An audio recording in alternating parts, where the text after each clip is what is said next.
can't stand him anymore. Every breath he takes irritates me to my core.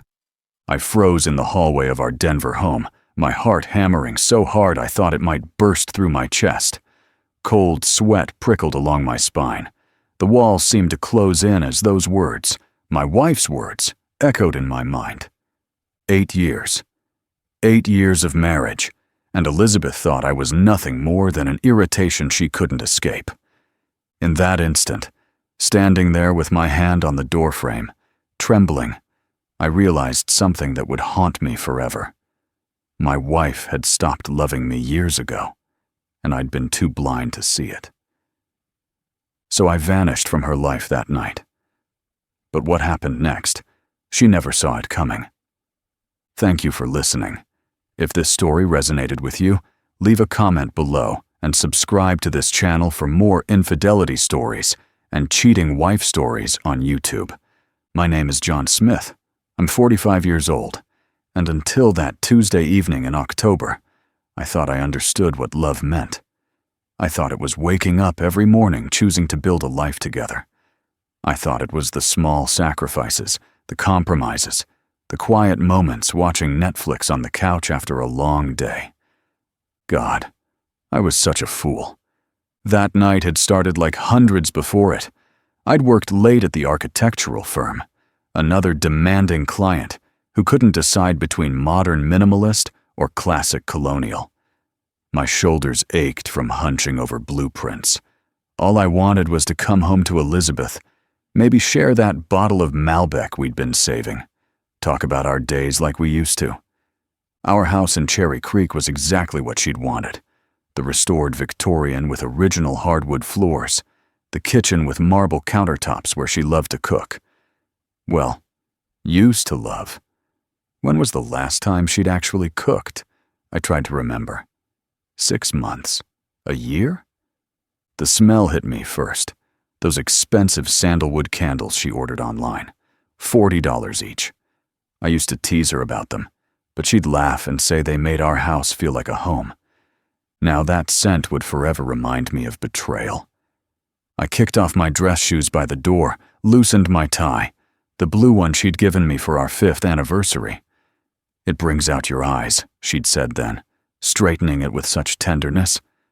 When had she stopped noticing my eyes? I was about to call out to her when her voice drifted from the living room, low, intimate, the tone she used with her sister Rachel during their wine-fueled phone sessions. John just doesn't get it, she said, and something in her voice made me pause, a hardness I'd never heard before. I can't stand him anymore. The words hit me like a physical blow. My legs suddenly felt like water. I pressed my palm against the wall to steady myself. Every little thing he does annoys me. Her voice was getting clearer now, more animated. And the way he chews with his mouth slightly open, even though I've told him 1,000 times. The way he makes that little humming sound when he's concentrating. How predictable he is. Same routines, same jokes, same everything.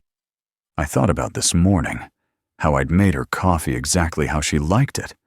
2 sugars, oat milk in her favorite mug with the chip on the handle. How I'd kissed her goodbye and told her I loved her. Had she been cringing inside, counting the seconds until I left? I feel like I'm suffocating in a box of beige paint, she continued. Everything is just so bland, so safe, so mind-numbingly boring. My knuckles turned white as I gripped the doorframe. This couldn't be real. Any second now, my alarm would go off, and Elizabeth would be there beside me, stealing the covers like she always did. But then came the words that shattered everything. I haven't loved him in years, Rachel. Her voice dropped, almost sad. I don't know how to leave. He's comfortable, reliable, but I don't want reliable anymore. I want to feel alive again. I want passion. I want someone who makes my heart race, not someone who makes me want to scream every time he suggests another quiet night in. Years. She'd said years. I thought about our anniversary last month. We'd gone to that Italian place downtown, Vincenzo's. She'd worn the black dress I loved. We'd shared tiramisu. She'd held my hand across the table and said, "Here's to many more years." "All lies," I don't hate him. she was saying now, and somehow that made it worse. That's the problem. I should hate him for something, but he's just there, like furniture, like a lamp you forget to turn off. My chest constricted. A lamp. I was a lamp to her. "There's this guy at my yoga class, She continued, and my stomach turned. Brad. God, Rachel, he's everything John isn't.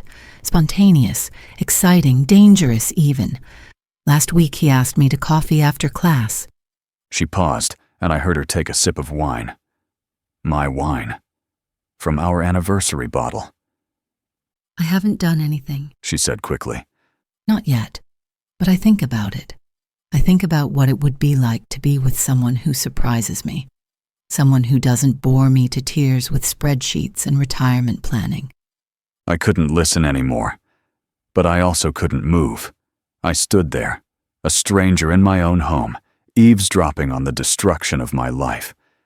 The smart thing would have been to storm in there, confront her, demand answers. But something cold and calculating took over.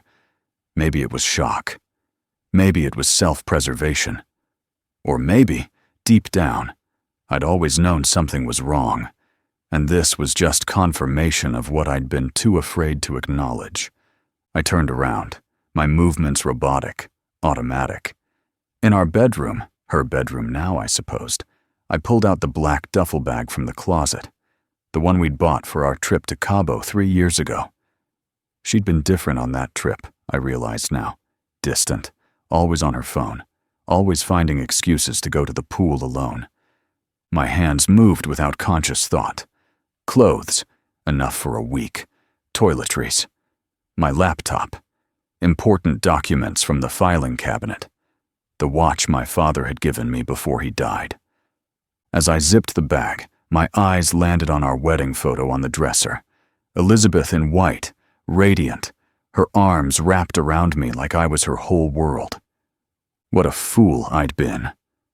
Her laughter floated down the hallway, light, carefree, probably at something Brad had texted.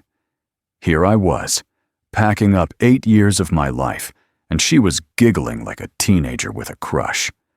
I shouldered the bag and walked back down the hallway. Each step felt like walking through quicksand. Part of me wanted to run. Part of me wanted to get on my knees and beg her to love me again. But the biggest part, the part that was already turning cold, just wanted to see her face when she realized I knew. I stepped into the living room. She was on our gray sectional, the one we'd spent months picking out. Her legs were tucked under her, wine glass on the side table, phone pressed to her ear. She was smiling, really smiling, not the fake one I apparently got, until she saw me. The smile died instantly. "John?" Confusion flickered across her face as she took in the duffel bag. "What are you doing?" I let the silence stretch. 1 second, 2, 3, 4. I watched as her expression shifted, confusion to concern to the dawning realization that something was very, very wrong. "I'll call you back." She said into the phone, her voice suddenly small. She set the phone down slowly, her eyes never leaving mine. "John? What's going on? Why do you have a bag?" I could have said so many things, could have repeated her words back to her, could have asked about Brad, could have demanded to know when exactly she'd stopped loving me. Instead, I said the only thing that felt right. "I hope you find what you're looking for, Elizabeth." Her mouth opened, closed, opened again. "What are you talking about?" But we both knew. I could see it in her eyes. That moment when she realized I'd heard everything. The color drained from her face. "John, wait." I didn't wait. I turned on my heel and walked to the front door. My hand was on the knob when she called out. "Where are you going?" I looked back at her one last time. She looked smaller somehow, curled on that couch, her perfect facade cracking. To find someone who doesn't have to pretend to love me. The October air hit me like a slap as I stepped outside. Sharp, cold, real. I threw the duffel in the back of my BMW and sat in the driver's seat, my hands shaking too badly to put the key in the ignition. What now? Where does a man go when his life implodes? I had no plan, no destination. My phone was already buzzing. Elizabeth. I let it ring. Finally, I started the car and drove. The streets of Denver blurred past, all those familiar routes that led to a life that no longer existed. I found myself replaying every moment, looking for signs I'd missed. The way she'd stopped initiating intimacy months ago. I'm just tired, She'd always say. How she'd started going to yoga 5 times a week instead of our usual date nights. The way she'd sigh when I suggested we try that new sushi place. The business trips that seemed to energize her while coming home seemed to drain her. How long had she been just going through the motions? How long had I been nothing more than a roommate she was too polite to evict? I ended up at Lookout Mountain, the city lights twinkling below like scattered diamonds. My phone had been buzzing nonstop. Finally, I looked. 7 missed calls. 3 texts. John, where are you? Come home. We need to talk. You're being dramatic. Let's just be adults about this. Dramatic? I laughed. A harsh, bitter sound that echoed in the car. She'd just admitted to years of deception, called me boring, said she fantasized about suffocating me, and I was being dramatic? I typed back, adults don't lie for years. Adults don't pretend to love someone while shopping for their replacement. Then I turned off my phone. As dawn broke over the Rocky Mountains, painting the sky purple and gold, I made a decision. I wasn't going home. That house, that life, it was a museum now, a monument to my naivety. Instead, I drove to a small diner on the outskirts of Aurora, Rosie's, the kind of place with cracked vinyl booths and coffee strong enough to wake the dead. The kind of place Elizabeth would never be caught dead in. Perfect. The waitress, a woman in her 50s, with kind eyes and a name tag reading Dolores, took one look at me and poured coffee without asking. Rough night, hon. You could say that. My voice was hoarse, like I'd been screaming. Maybe I had been, internally. She studied me for a moment, then set down a menu. Pancakes help. Trust me on that. I'd barely taken a sip of coffee when the bell above the door chimed. I knew without looking. Some part of me had known she'd find me. John? Elizabeth's voice, hesitant and small. I turned slowly. She stood in the doorway like she didn't belong. Designer jacket thrown over silk pajamas, hair messy, no makeup. I'd never seen her leave the house without makeup. You always drive when you're upset, She said, approaching my booth cautiously. though I didn't expect this. She gestured vaguely at the diner, her nose wrinkling slightly at the smell of bacon grease. Since you're here, I said, my voice steadier than I felt. Go ahead. Explain. She slid into the booth across from me, her hands immediately reaching for a sugar packet to fidget with. A tell I knew well. She was nervous. I didn't mean for you to hear that. She started. Which part? I set down my mug harder than necessary. The part where you can't stand me? The part where you want to suffocate me? Or the part where you haven't loved me in years? She flinched. I was just venting. Rachel and I... Don't. My voice was quiet but firm. Don't insult me by pretending those were just words. You meant every syllable. She looked down at the table. Every couple has rough patches. How long has our rough patch been going on, Elizabeth? Silence. A year? 2? Since Cabo? I pressed. Or has our entire marriage been one long rough patch for you? Dolores appeared with my pancakes, setting them down gently. She looked between us, read the room, and disappeared without a word. So all this time, I continued, you've been what? Waiting for me to leave first? Staying because it's convenient? Because you like the house? The lifestyle? It's not that simple. Her voice was barely above a whisper. Then explain it to me. Make me understand how you could look me in the eye every morning and lie.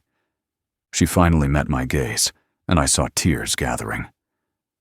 I didn't mean for it to happen. I loved you once, John. I really did. But somewhere along the way, I don't know, you became like furniture, comfortable, reliable, always there, but Not exciting. Not like Brad from yoga. Her face went white. how did you? I heard everything, Elizabeth. Everything. The tears spilled over now. She reached across the table, but I pulled my hands back. I don't want to lose you. She whispered. You don't want to lose me, I repeated slowly. But you don't love me. Love is a choice. Fear is a trap. You're not choosing me. You're just afraid of being alone. She stared at me, tears streaming. So that's it? 8 years and you're just walking away? I'm not the one who walked away, Elizabeth. You did that years ago. You just forgot to tell me. I pulled out my wallet, left money on the table, and stood up. Where will you go? She asked, sounding lost. Somewhere I can figure out who I am when I'm not trying to be enough for someone who doesn't want me. I walked past her, out into the bright morning sun. I didn't look back, but I heard her sobbing in the booth. Part of me wanted to comfort her. Muscle memory from 8 years of being her husband. But that man was gone. He'd died in a hallway, listening to the truth. The 2-hour drive to my brother Marcus's house in Colorado Springs felt like crossing into another life. With each mile, the weight on my chest lifted slightly. By the time I pulled into his driveway, the sun was high and bright. He was waiting on the porch, 2 mugs of coffee in hand. He took one look at my face and just nodded. Come on, let's sit. Zrania. We sat on his deck overlooking Pikes Peak, and I told him everything. When I finished, he was quiet for a long moment. You know what the worst part is? He said finally. What? You're going to thank her one day. I stared at him. Thank her? For destroying my life. For setting you free. John, I watched you disappear these last few years. You became this watered-down version of yourself. When's the last time you went climbing? Played guitar? Hell, when's the last time you just did something for you? I couldn't remember. That night, lying in Marcus's guest room, I stared at the ceiling and felt the full weight of what had happened crash over me. The tears came then. Hot, angry, desperate tears I'd been holding back since that hallway. I reached for my phone out of habit, to text Elizabeth good night, like I had every night for 8 years. My thumb hovered over her name before I remembered. She didn't want my good nights anymore. Probably hadn't for years. I rolled over, burying my face in the pillow, and sobbed like I hadn't since my father died. For the marriage that never really was.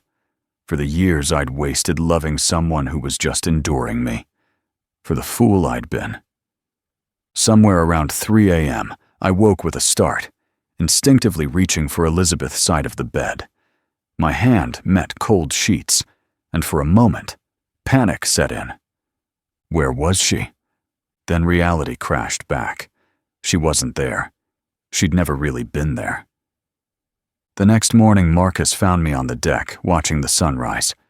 First night's the worst, but it gets easier, he said, handing me coffee.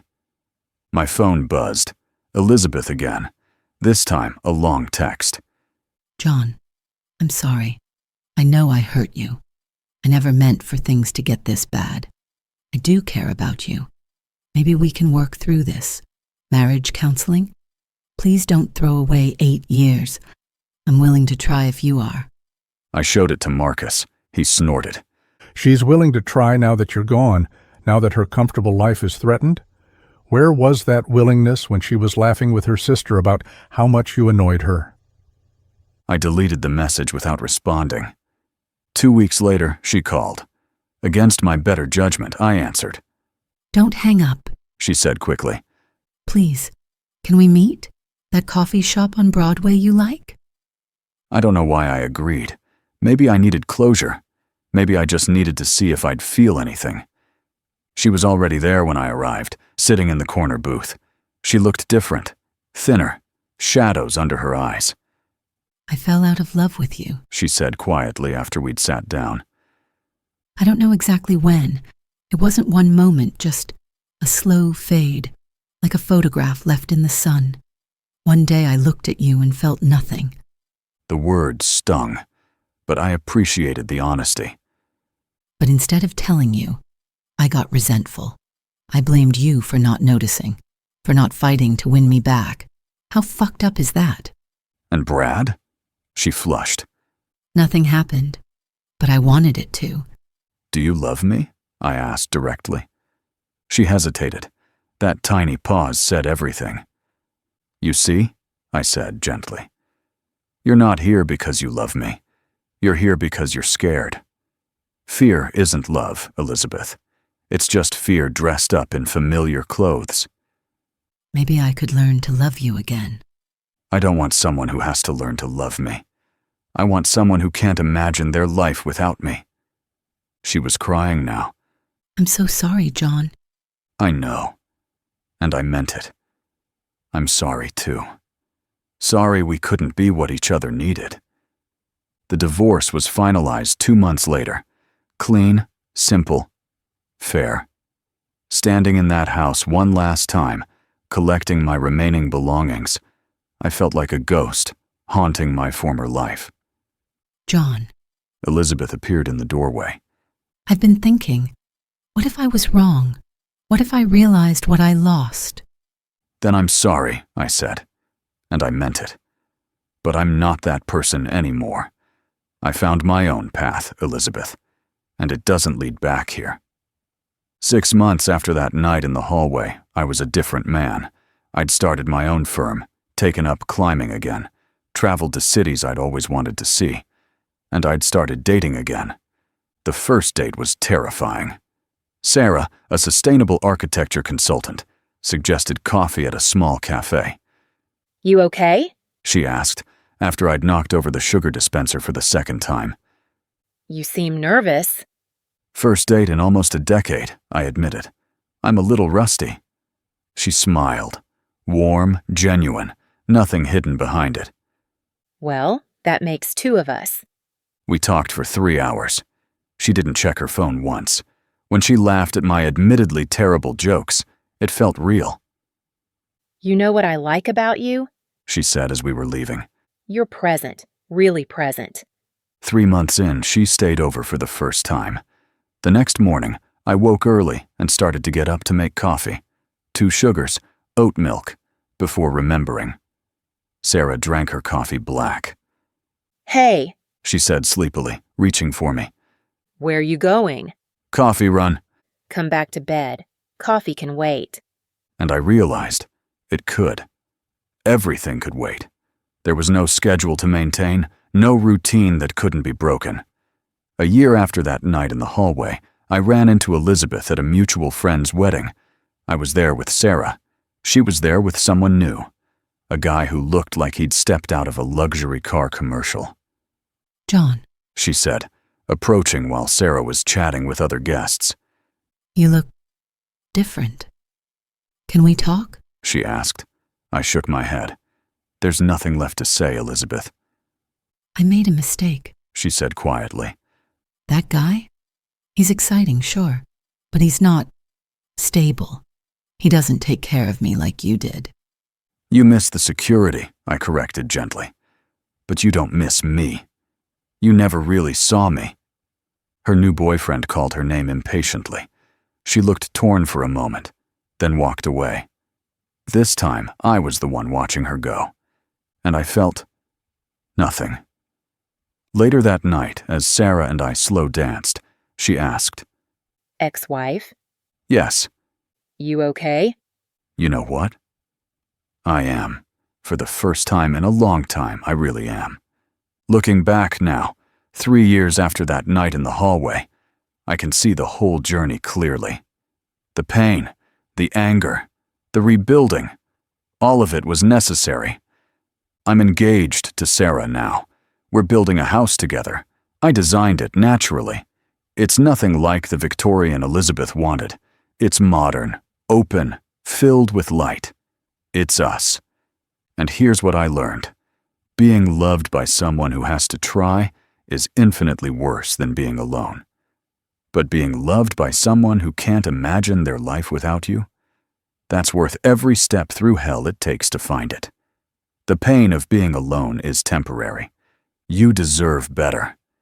And better is out there, waiting for you to be brave enough to find it. If this story moved you, like this video and subscribe for more infidelity stories, cheating wife stories, lost love chronicles, and inspirational stories about finding the strength to start over.